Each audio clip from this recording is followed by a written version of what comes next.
Good afternoon everyone, myself Priyanka, Assistant Professor in Nursing Department of RPMS. Today we will discuss about the electroconvulsive therapy and ECT. As in our previous topic we discussed about the history and from where the name of ECT was coined, and now we will discuss about its definition. So ECT is an artificial induction of an grand mal seizures, tonic phase up to 10 to 15 seconds and clonic phase up to 30 to 60 seconds.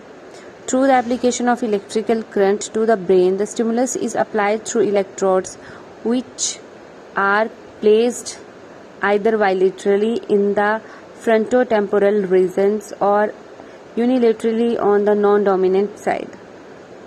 क्या है कि जो हमारी ECT है is an artificial induction. जब हम grand माल seizures को artificially induce करते हैं, जिसमें टोनिक फेज 10 to 15 सेकेंड होती है और क्लोनिक फेज होती है 30 to 60 second, through the application of electrical current देके ब्रेन में, और जिसकी वजह से क्या होता है कि जिसमें क्या होता है कि हम इलेक्ट्रोड्स को प्लेस करते हैं, स्टिमुलस इलेक्ट्रोड्स के द्वारा भेजा जाता है, या तो दोनों sides in the frontotemporal reason और या तो one side in the non dominating side, जो हमारा डोमिनेटिंग हैंड है उससे दूसरी वाली साइड.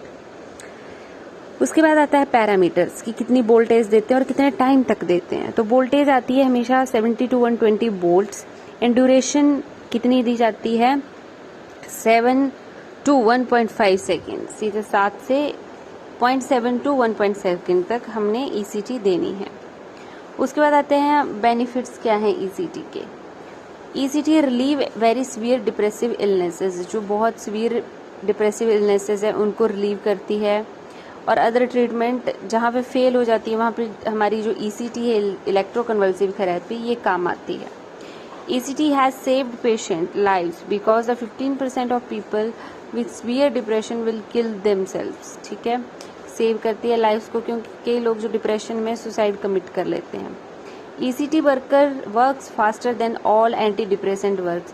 एंटी डिप्रेसेंट जितने भी ड्रग्स होते हैं, एंटी डिप्रेसेंट मीन्स डिप्रेशन के लिए दी जाते हैं, उनसे ये फास्ट काम करती है. Mechanism of action.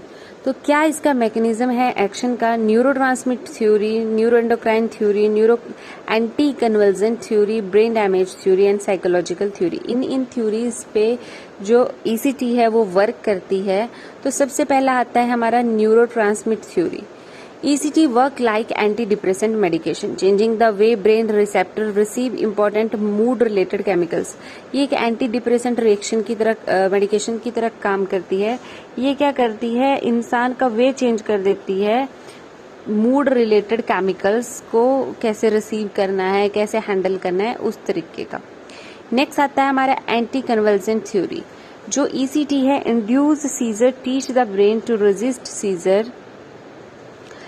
This effort to inhibit the seizure dampens abnormally active brain circuits and establishing mood.